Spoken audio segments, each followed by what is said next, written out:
reading from the Holy Gospel according to Luke.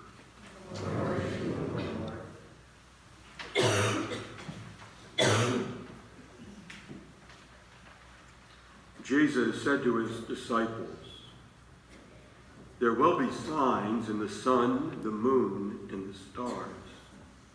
And on earth, nations will be in dismay, perplexed by the roaring of the sea and the waves.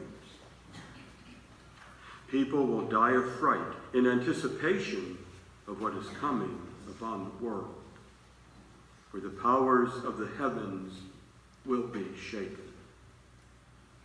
And then they will see the Son of Man coming in a cloud with power and great glory. But when these signs begin to happen, stand erect, raise your heads, because your redemption is at hand.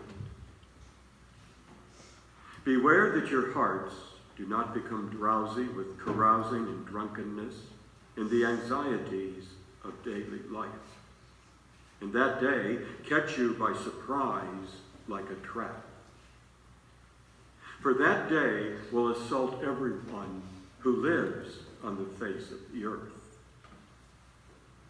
Be vigilant at all times, and pray that you have the strength to escape the tribulations that are imminent, and to stand before the Son of Man."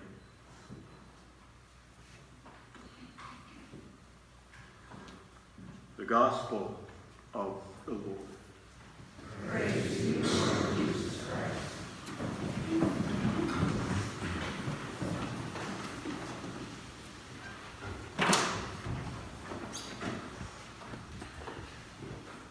Last weekend, we celebrated the feast of Christ the King and the end of the liturgical year for the church.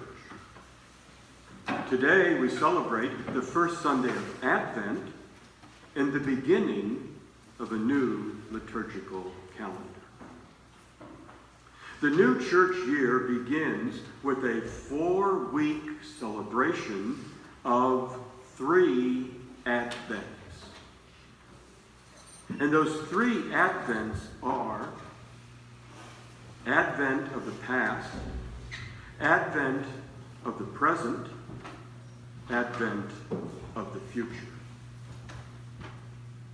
The word Advent comes from a Latin word meaning coming or arrival.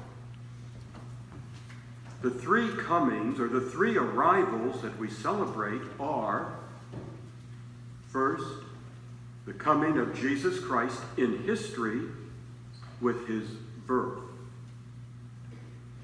Secondly, the coming of Jesus Christ in the present moment of our lives. And thirdly, the coming of Jesus Christ at the end of time, sometime in the future. All 3 Advents or comings are referred to in the scripture readings we just heard. In the first reading, God speaks through the prophet Jeremiah, and he speaks about the coming of Jesus Christ as our King and Savior. Listen again to that prophecy as God said, "I will raise up for David a just shoot. He shall do what is right and just in the land." Those words, "raise up for David a just shoot," those words refer to the birth of the child Jesus in Bethlehem. The birth of Jesus Christ in history is what we call the first coming, or the first Advent. In the gospel passage from Luke, Luke speaks about the end of the world and what we refer to as the second coming of Jesus at the end of time. And in that gospel passage, we heard this: "And then they will see the Son of Man coming in a cloud with power and great glory. And pray that you have the strength to stand before the Son of Man. And the third advent is a very important link between the first and the second comings of Jesus Christ. The third advent is the welcoming of Jesus Christ into our lives here and now, in this present moment. And that is what was spoken about in the second reading from Thessalonians. By allowing Jesus Christ to be a part of our daily life, we acknowledge the first coming of Jesus at his birth at Bethlehem, and at the same time, we prepare for the second coming at the end of the world in an unknown time.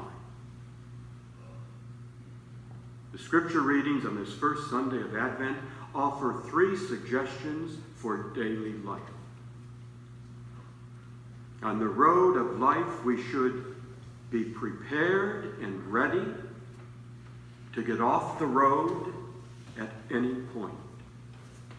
In other words, be ready to meet Jesus Christ whenever he calls us to himself. On the road of life, we should not be afraid.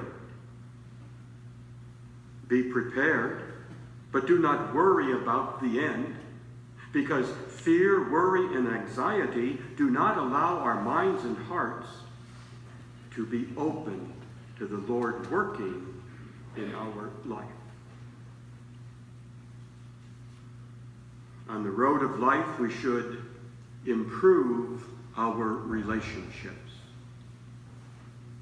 Improve our relationships with the people around us, our family members, our friends, our neighbors, strangers. Because our relationship with them is a reflection of our relationship with Jesus Christ. Perhaps this Advent, our focus could be not only on the first coming of Jesus in Bethlehem in history, but also on our preparations for his coming at the end of time and his coming in the present moment of our daily life.